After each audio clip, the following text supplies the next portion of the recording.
오늘 이 본문 말씀을 통해서 이 맥추절의 참 의미에 대해서 살펴볼 텐데, 우리 기독교에 있어서 하나님께서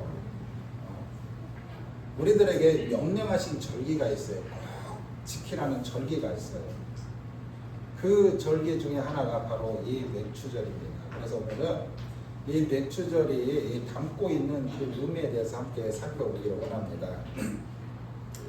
어느 날 이 왕이 신하와 이 단둘이서 이 사냥을 떠났습니다. 근데 사냥 중에 불미스럽게 왕이 손가락 하나를 잃어버렸어요. 손가락 절단이 되어서 잃어버렸어요. 그래서 왕은 이 속상한데, 속상하고 있는 왕 옆에 이 신하가 찾아와서 이렇게 말합니다. 왕이여, 너무 상심하지 마옵소서.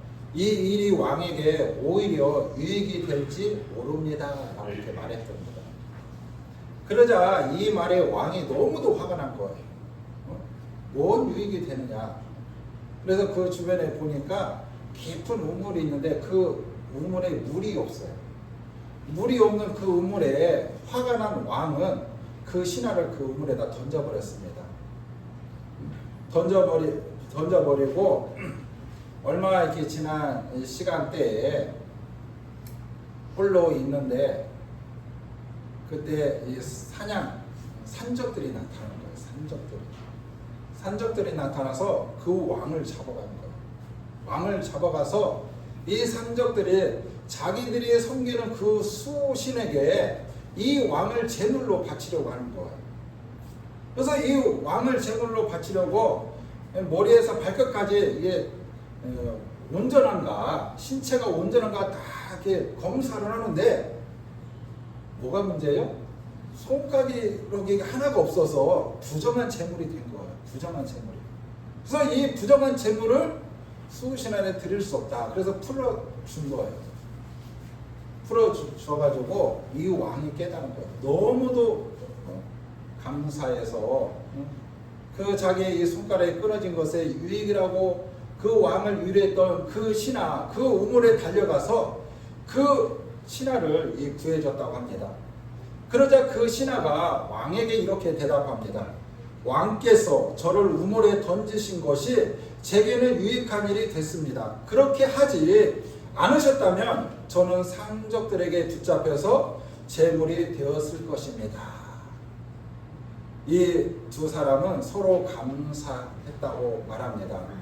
이 일로 왕과 이 신하의 이 관계가 더욱더 두터워졌다고 말합니다.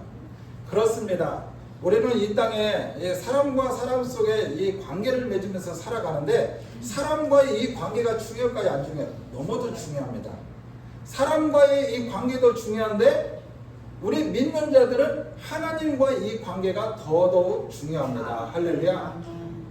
사람은요, 하나님과의 이 관계가 너무도 중요해요.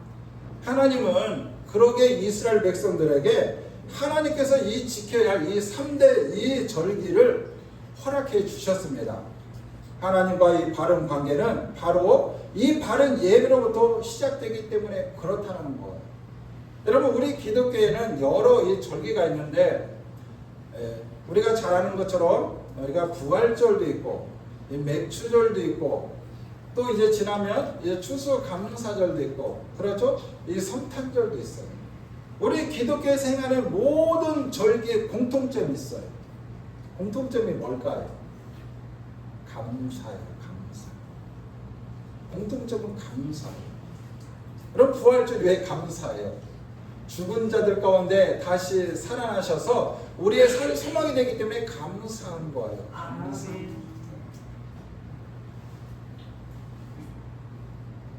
그리고 우리가 이 추수감사도 마찬가지고 이 성탄절도 감사해요. 예수님께서 하늘보좌를 버리시고 이 땅에 사람의 몸으로 태어나신 그날, 감사. 이처럼 이 기독교의 이 공통점이 이 감사다. 근데 하나님께서 우리 기독교에 있어서 꼭 지켜야 할 그 3대 절기가 있는데, 그 3대 절기가 뭐냐? 오늘 성경에 이 기록되어 있는 말씀처럼 첫 번째 6월절과 무교절입니다. 이 유교절과 이 무교절은 똑같은, 오늘로 말하면 이 부활절일 수도 있죠. 부활절. 자, 이는 예굽에서 구원해 주신 하나님의 은혜를 이 기리는 절기예요. 하나님의 은혜를 기리는 절기가 뭐다? 유월절이라는 거예요. 유월절. 여러분, 구원의 이 감격을 잊지 않고 새롭게 헌신하는 것은 하나님과 이 관계를 바르게 하는 출발점이 된다는 거예요. 그 다음에 두 번째 절기가 뭐예요? 바로 오늘 이 맥주 감사 절기입니다. 이 맥주 감사 절기도 드려도 되고 안 드려도 되는 게 아니라 하나님께서 직접 말씀하셨어요. 꼭 지키라 라고 말씀하고 있습니다. 여러분, 오늘은요 이 맥주절을 우리가 초실절, 칠칠절, 때로는 오순절로 부릅니다. 이는 유대의 전통으로 모세가 율법을 받는 날을 이 기념하는 절기이며 신약에서는 성령께서 임하시는 날이기도 합니다. 그래서 하나님과의 이 관계는 말씀과 성령을 통해서 올바르게 성장할 수 있다는 것입니다. 그 다음에 이 마지막 절기가 뭐예요? 바로 이 추수감사절.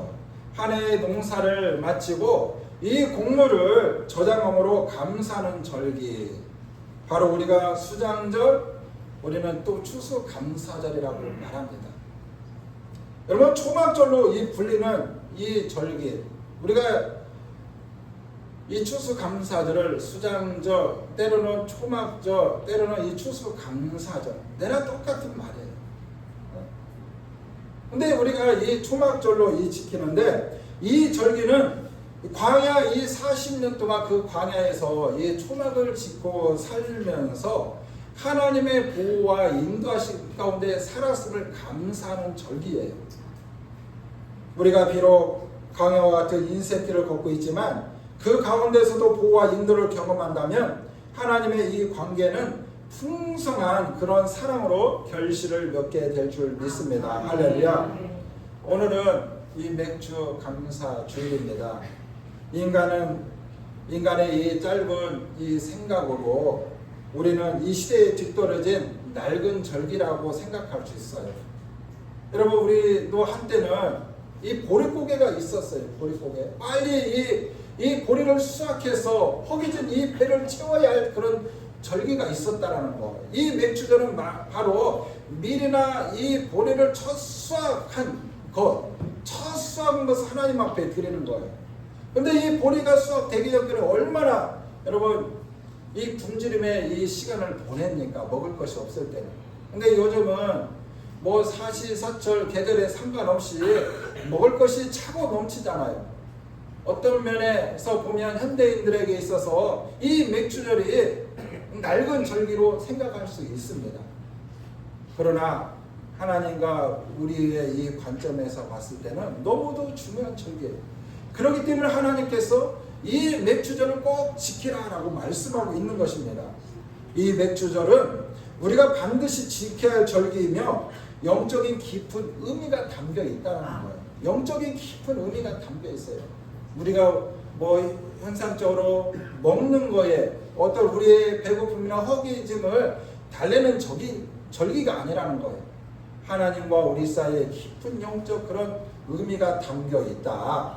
그래서 하나님께서는요, 이사야서 1장 3절에 보면 이렇게 말합니다. 우리 같이 합독합니다. 시작. 손은 그 임자를 알고 나는 그 주인의 부유를 알건만은 이스라엘은 알지 못하고 나의 백성은 깨닫지 못하는도다 하셨도다. 아멘. 하나님의 백성들의 이 무지함, 깨닫지 못한 거에 대하여 하나님께서 한탄하십니다. 한탄하셔. 자신의 영원한 주인이신 하나님을 알지 못하고 그분께 감사하지 못하는 이 패역한 이스라엘 백성들의 이 모습을 한탄하고 계시다면 우리는 오늘 이 맥주 감사절의 이 숨은 이 비밀을 깨닫는 가운데 이러한 책망의 대상이 되지 않기를 주님의 이름으로 간절히 축원합니다.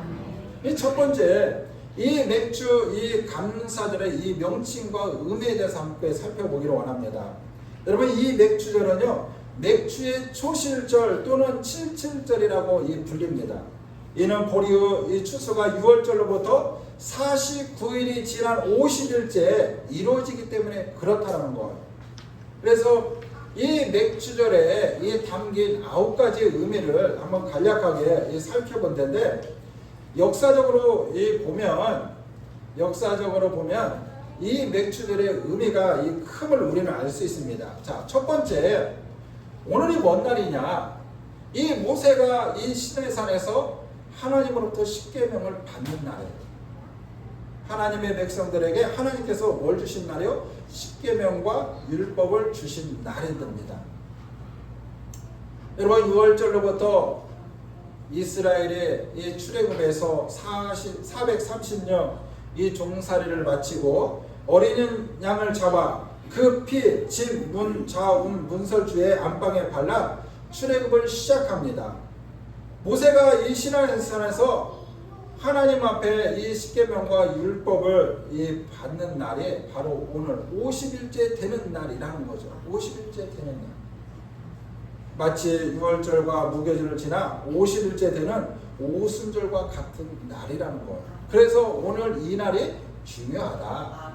두 번째는 믿음의 조상 아브라함이 이삭을 첫 열매를 하나님 앞에 드린 날이에요. 여러분, 아브라함에게 있어서 독자 이삭은 너무도 중요한 자녀잖아요. 그런데 하나님께서 그 아브라함에게 내 독자 이삭을 나에게 드려라. 그럴 때 아브라함이 주저하지 아니하고 하나님 앞에 그 독자 이삭을 드렸던 날이 바로 오늘입니다. 그 다음에 이 세 번째, 이 초실절입니다. 초실절. 출애굽기 3장 22절에 있는 말씀인데, 이스라엘 백성들이 가나안 땅으로 들어가서 처음으로 뿌린 씨앗이 열매를 맺고 이 거둬들인 것을 기념하는 의미예요. 기념하는 의미. 이는 맥주의 초실절 첫 수확에 대한 이 감사예요. 감사. 여러분, 추수감사절도 우리가 보면 이 추수감사절의 이 시작과 유래를 보면 영국의 이 청교도들이 그 신앙을 찾아, 그 자유를 찾아 먼 바다를 항해해서 미국의 이 대륙이라는 그 나라에 도착했잖아요. 그래서 그곳에서 첫 수확한 것을 하나님 앞에 드린 이 절기가 추수감사절이에요. 그런 것처럼 오늘 이스라엘 백성들이 이 가나안 땅에 들어가서 처음 씨앗을 심어서 맺은 열매를 하나님 앞에 드린 날이 이 맥주절이다. 그 다음에 이 77절을 우리는 볼 수 있습니다. 자, 77절은 신명기 16장 16절에 17절에 보면은 이렇게 말합니다.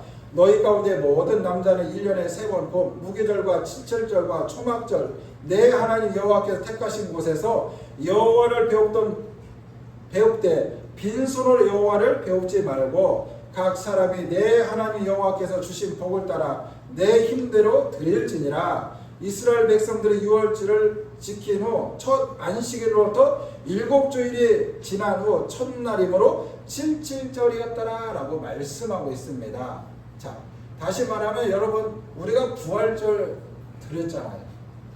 부활주일 이후에 7일이 7주가 지난 거예요. 7주 지나서 50일째 되는 날. 그래서 우리가 칠칠절로 이렇게 우리가 지킨다. 그 다음에 또 우리가 오순절에 또 의미가 있습니다. 오순절. 레위기 23장 16절에 보면은 이스라엘 백성들이 6월절을 지킨 후 첫 안식일로부터 7주일이 지난 후 첫날 50일이 되는 날 오순절, 펜테코스토, 바로 성령 강림 주일이라고 말합니다. 오늘이 바로 오순절 성령 강림 주일이라는 거예요.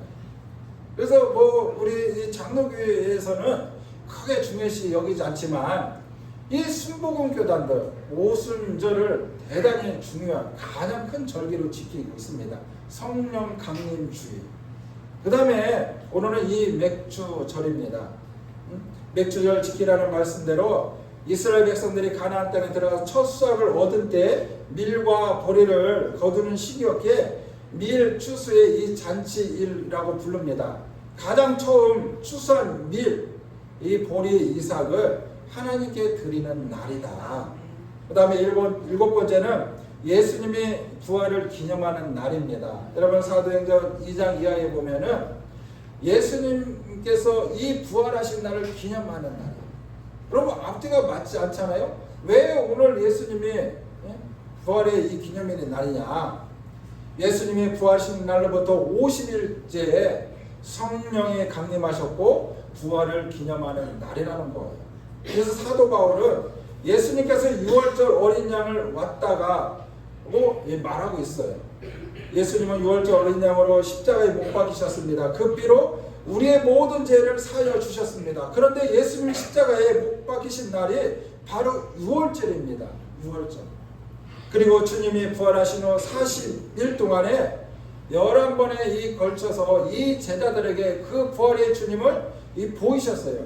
그리고 50일째 되는 날에 우리 주님께서 약속하셨던 것처럼 성령을 그들 가운데 보내주셨어요. 성령. 그래서 이 날이 바로 오순절 또는 맥주절이라고 말하고 있습니다. 그 다음에 8번째는 이 성령 강림절인데 사도행전 1장에 4장에 보면은 오순절 날 이 제자들이 성령 세례를 받는 이 성령 강림절입니다. 성령이 임해서 무식한 제자들이 각각 나라의 이 방언을 받아 말씀을 선포할 때 사람들이 깜짝 놀라게 됩니다. 여러분 예수님을 그리도 따라다녔던 3년만 동안 따라다녔던 그 제자들, 근데 아무리 복음을 전해도 결실이 없고 능력이 나타나지 않아요. 그런데 우리 주님의 약속을 기다리며 그 마가의 다락방에서 그들이 모여서 기도하고 찬송하고 성령을 기다렸더니 50일째 하나님의 성령이 그들 가운데 임했다는 거예요. 고기 잡는 베드로에게, 무식한 제자들에게, 연약한 그들 가운데 하나님의 성령이 임하게 됩니다. 그럴 때 이 베드로가 한 번 외칠 때 3,000명이나 가슴을 치며 회개하며 하나님 앞에 나오는 놀라운 역사가 일어나게 되었다는 거예요. 이처럼 회개 가운데 성령을 선물로 받게 되었다라고 말하고 있습니다. 그 다음에 마지막으로 오늘 이 맥주절에는요, 이 신약교회가 설립되는 날이에요. 신약교회가 설립되는 날. 여러분 성령 강림으로 이 교회가 처음 시작된 날을 의미하는데, 맥주절은 오늘날 오순절과 같은 절기로서 어린 양으로 오셨던 그 예수님이 십자가에 달려 돌아가신 지 50째 되는 날로, 그날은 성령이 임하신 날이요 세계 각 교회가 탄생하게 된 오늘이 바로 어떻게 보면 이 교회의 생일이다라고 우리는 생각할 수 있습니다. 이처럼 이 맥주 이 감사절에는 영적으로 봤을 때 여러 가지 이런 의미를 담고 있다. 그렇기 때문에 너무도 우리가 등하시해서는 안 될 중요한 이 절기임을 오늘 우리에게 말씀하고 있다. 그래서 우리 하나님께서도 구약의 이스라엘 백성들에게 있어서 그 가나안 땅에 들어가기 전에 너희들에게 이 맥주절을 말씀하시면서 이 맥주절을 꼭 지키라라고 말씀하고 있는 것입니다. 할렐루야. 그 다음에 맥주절의 참 의미의 이 두 번째는 맥주의 이 첫 열매입니다. 첫 열매. 여러분 우리가 하나님 앞에 가지고 나가야 할 맥주의 첫 열매는 무엇입니까? 여러분 오늘 이 맥주절인데 여러분 하나님 앞에 무엇을 가지고 왔습니까? 그거죠. 맞냐 그거죠. 여러분 요한복음 이 4장에 보면 예수님이 수가성 여인을 만납니다. 그 수가성 여인과의 그 대화 속에 우리는 보면은 그 수가성 여인이 예수님을 만남을 통해서 회개하고 고백하는 그런 내용들이 나옵니다. 그리고 나서 이 여인이 깜짝 놀랍니다. 깜짝 놀라면서 예수님 앞에 이렇게 고백합니다. 주여 내가 보오니 선지자이로소이다. 여러분 그 당시에 선지자가 예수님밖에 없었을까요? 많이 있어요. 그럼에도 불구하고 이 여인이 예수님을 가리켰어요. 예수님과 대화 속에서 예수님이 참 선지자라는 거예요. 참 선지자. 그리고 그 여자가 이렇게 말합니다. 여자가 물동이를 버려두고 동네에 들어가서 사람들에게 이르되 내가 행한 모든 일을 내게 말한 사람이 와서 보라. 이는 그리스도가 아니냐 하니라 라고 선포합니다. 그가 참 선지자 예수님을 만남을 통해서 이제 그가 사마리아로 들어가서 그가 만난 예수 그리스도를 전하는 그런 여인이 되었다라는 것입니다. 바로 이 전도의 열매들이 바로 맥주의 첫 열매인 줄 믿습니다. 할렐루야. 맥주의 첫 열매, 바로 이 전도 열매. 그래서 주님은 아직 세상적인 이 추수의 때가 넉 달이 남았는데 눈을 들어 휘어져 추수해야 할 영적인 이 밭을 바라보라고 말씀하고 있는 거예요. 아직도 추수할 때가 많이 남아 있음에도 불구하고 바라보라는 거예요. 추수해야 할 것들이 너무도 많다는 것입니다. 사도 바울은 예수님이 이 땅에 오셔서 십자가에 달렸다가 죽으신 후 부활하신 것을 가리켜서 부활의 첫 열매라고 말씀하고 있어요. 부활의 첫 열매. 또한 아가야 지방에 가서 복음을 전하는데 얼마나 기뻤던지 스데마나의 이 집을 가리켜서 저 집은 첫 열매의 집이다라고 말하기도 했습니다. 첫 열매. 여러분, 이처럼 첫 열매는 너무도 중요합니다.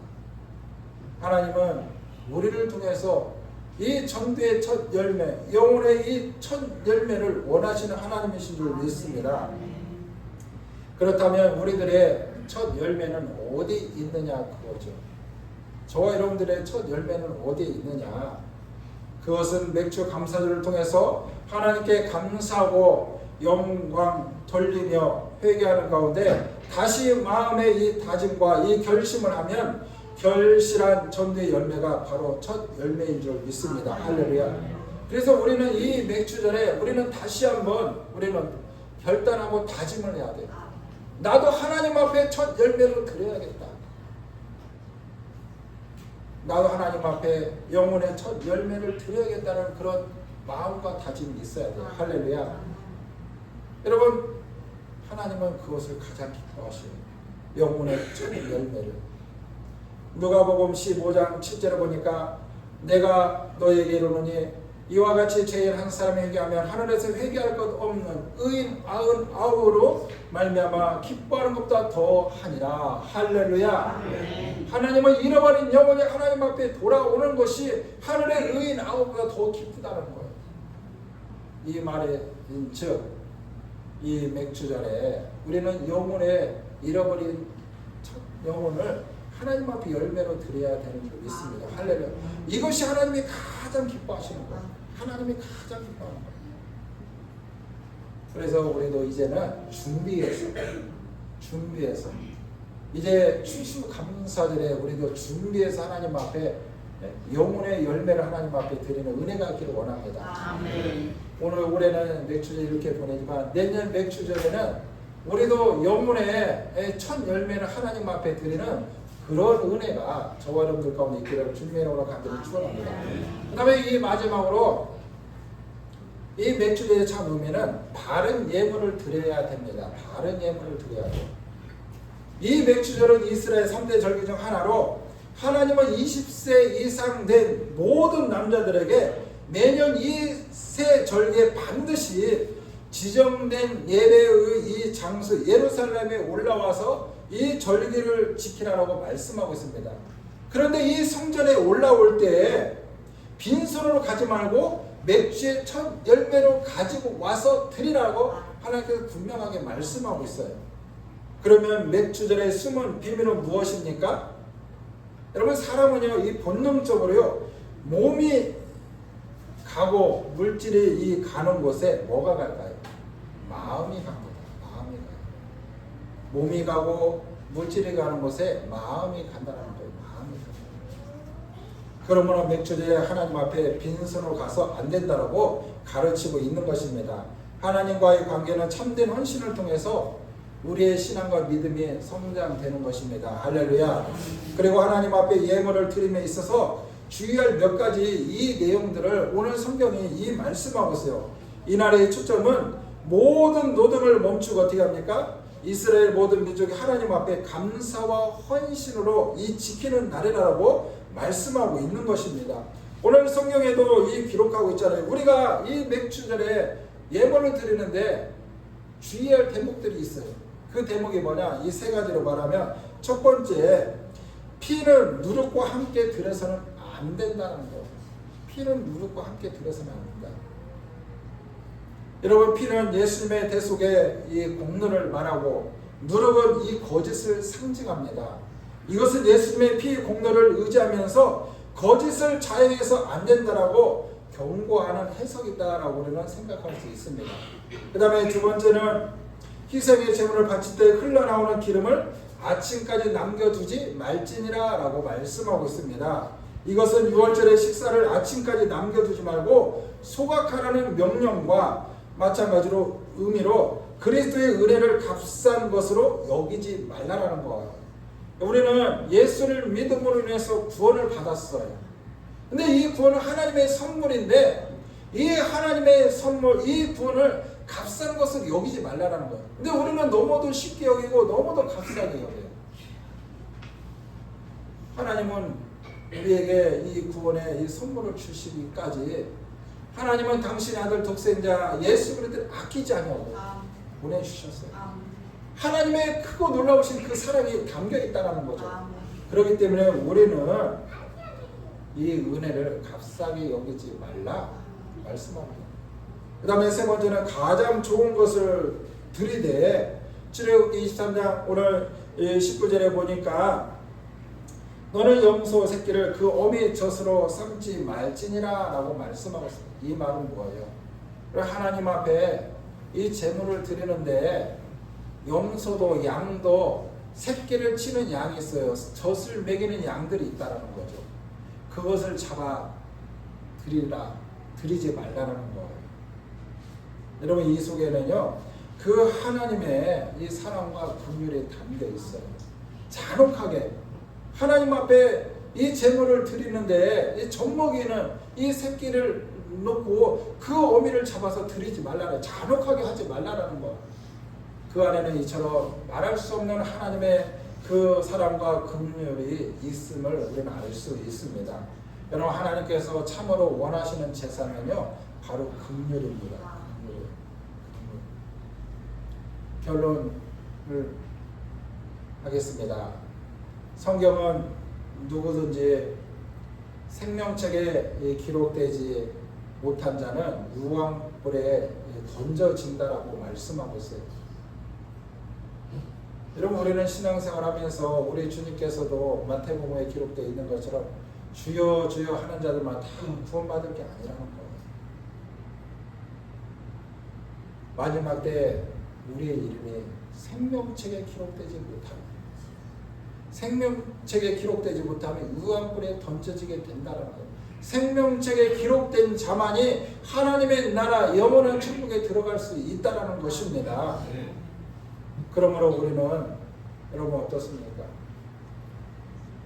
물에 빠진 이 자녀가 허우적거릴 때 우리 부모들은 어떻습니까? 주저하지 않냐고 물에 뛰어들어서 그 자녀를 구해냅니다. 그와 마찬가지로 우리는 이 신앙생활 하면서 어떤 핍박과 고난과 박해, 반대가 있더라도 믿지 않는 그런 부모와 형제, 자식들을 전도해서 맥주의 이 첫 열매로 삼아야 될 줄 믿습니다.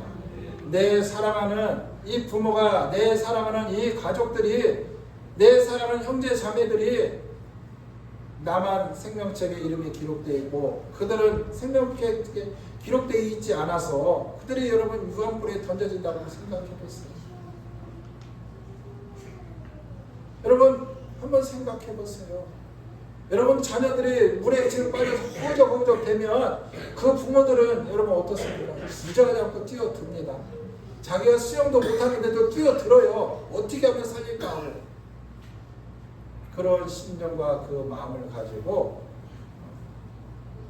구원의 손길을 내밀라는 거예요.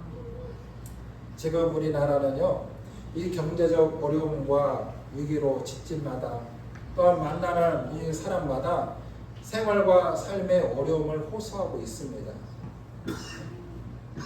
이런 이때 영혼들에게 예수 그리스도의 영원한 소망의 생명의 말씀을 전하는 그런 은혜가 있기를 간절히 소망합니다. 오히려 이런 때가 좋은 때가 아닌가. 이럴 때 소망의 메시지를 전해야 돼. 이럴 때 하나님의 말씀을 전해야 돼. 아픈 자들에게 하나님의 말씀을 전하고 소망 없는 자들에게, 가난한 자들에게, 불쌍한 자들에게 바로 이 소망의 예수 그리스도를 전해야 된다는 거예요. 이런 어려운 때 이를 위해서 우리는 기도하고 생명을 다해서 전도할 때 나의 어머니가 나의 첫 열매가 될 수 있습니다. 할렐루야. 나의 아버지가 첫 열매가 되고 나의 형제 자매들이 첫 열매가 되고 때로는 내 아내나 내 남편이 내 믿지 않는 이웃이 첫 열매가 되는 기적의 역사가 일어나는 줄 믿습니다. 할렐루야. 이것이 신령한 의미에서 보리 농사를 지어 첫 열매를 바치는 것과 같습니다. 이러한 매추절의 첫 열매를 많이 맺어서 하나님 앞에 드림으로 하나님을 기쁘게 하나님을 영원롭게 하고 저와 여러분을 통해서 이 땅에 하나님의 나라가 아름답게 세워지는 놀라운 축복의 역사가 있고 또한 이런 열매를 통해서 여러분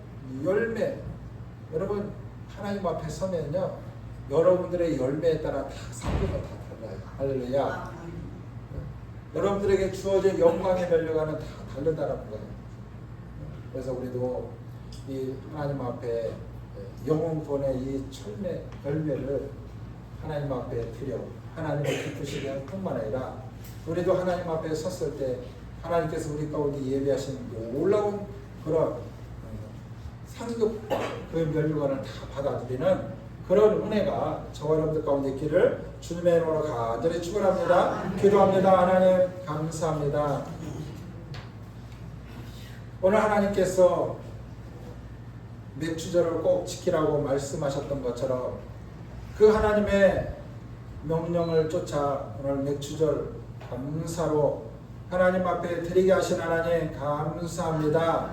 하나님 오늘 이 말씀을 통해서 맥주절에 갖는 참 영적 의미에 대해서 하나님 살펴보았습니다. 하나님 그동안에 하나님 우리가 이 맥주절을 그냥 성의 없이 하나님 습관적으로 하나님 무의미하게 하나님 보낼 때가 너무도 많이 있습니다. 오늘 말씀을 통해서 맥주절의 참 의미를 하나님 알게 하시고 깨닫게 하셨사오니 이제는 아버지 해년마다 돌아오는 이 맥주절 무의미하게 드려지는 것이 아니라 우리도 기도하고 준비하여 맥주절의 첫 영혼권의 열매를 하나님 앞에 드릴 수 있는 은혜가 있게 하여 주시옵소서. 먼저는 우리의 가장 가까운 우리 가족의 아버지의 첫 열매로 하나님 드려지게 하시고 우리의 이웃의 첫 열매로 하나님 앞에 드려지는 놀라운 은혜가 있게 하여 주셔서 하나님 앞에 기쁨이 되게 하시고 하나님 앞에 영광이 되게 하여 주시옵소서. 우리는 나의 이름뿐만 아니라 내 사랑하는 가족 일가친척 모두가 하나님의 생명책에 우리의 이름이 기록되어 마지막 하나님의 나라를 유업으로 받는 놀라운 축복의 역사가 있게 하여 주시옵소서. 감사의 예수 그리스도의 이름으로 간절히 기도 올려 드립니다. 아멘.